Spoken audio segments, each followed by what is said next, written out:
Vivo dentro de mi propia luz, vigilo a navegantes solitarios, fenezco por una mirada, por el relámpago de unos ojos divinos.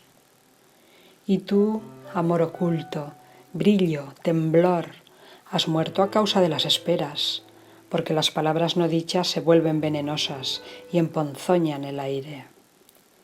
Caudalosa pasión que no se sacia, ni sumergiéndose en la belleza para calmar el ansia. Lo bello es inconquistable para la voluntad violenta.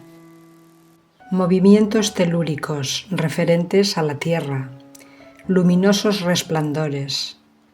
Dioses sonámbulos mágicamente transformados irrumpen de forma tempestuosa, salvando los lazos sociales y el culto natural a los instintos inferiores.